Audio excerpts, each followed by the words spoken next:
A falta de condutores de camión e autobús leva as administracións a sacar axudas para paliar esta falta de profesionais.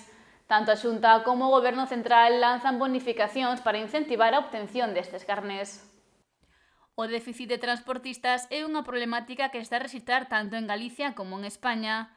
Para intentar frealo e que haxa relevo xeracional nun sector tan importante, as administracións impulsan liñas de subvencións para bonificar as persoas que obteñan o carné tipo C e D para camión e autobús.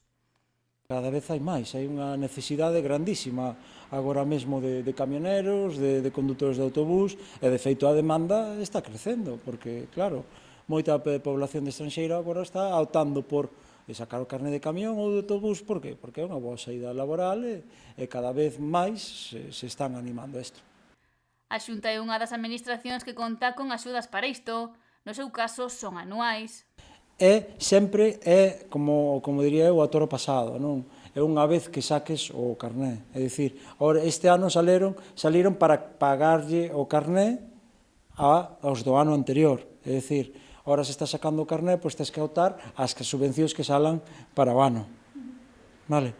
Despois hai outro, esa é de cargo da Xunta, tamén hai uns fondos, unha vez que se acaban os fondos, pois acabouse as axudas, e cadra non é para todo o mundo, pero sí que poden optar a esa. Unha vez que fagan o carné, presentar a documentación, cando sala a convocatoria, e danlle unha axuda. Esta semana o Consello de Ministros aprobou un paquete de axudas para bonificar ata 3.000 euros ás persoas que queiran sacar o carné de conducir tipo C e D. E aí os requisitos son un poquinho máis rebuscados, porque están, quizáis, polo meu punto de vista, encamiñados hacia un tipo de persona xa específica. Aqueles que están sacando, que hai un ciclo agora de formación que se chama o ciclo medio de transporte por carretera, e esas axudas van un pouco encamiñadas a ese tipo de personas que están facendo ese ciclo de transporte por carretera para que podan sacar os carnés de forma gratuita. É o mismo, os fondos tamén son limitados. Tampouco está a ser habitual que a xente se matricule nas autoescolas para obter os carnés de camión e autobús. Sen embargo, sí que está a aumentar o número de persoas que preguntan por eles. A demanda incrementouse, pero claro, incrementase a medida que hai máis oferta de traballo, non? Porque se non houbera esa oferta de traballo, ese pujante que está agora mesmo, pois obviamente nós non teríamos tanta xente agora que está preguntando para facer ese tipo de carnés de camión ou de autobús. Sí, hai moita, o que vos digo, moita persona foránea que está vindo a sacar eso porque ten unha boa salida laboral moi digna, moi boa, e claro, anímanse.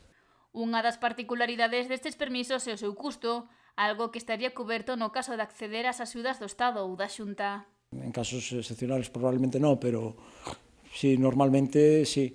Dadevos conta que un CAP anda sobre os 1.400 euros, o CAP máis camión sobre os 1.400 euros. Algúnha práctica maiores que podes facer, pois pode ir sobre 2.000, pode ser. Moito máis non suele ser. E as autoescolas tamén facilitan o seu pago. Pola nosa parte o que facemos é facerlle en plazos, mentras non o saquen, pois vamos pagando en pequenos plazos para que vayan facendo hasta que saquen o carné. Iso é pola parte das autoescolas, o que estamos facendo. Despois, algúns tipos de autoescolas pois poden ser que den créditos a coste cero, pero, bueno, nos de momento aí non estamos. O Ministerio de Transportes cifra en 30.000 as vacantes para conducir camións e 4.700 para buses.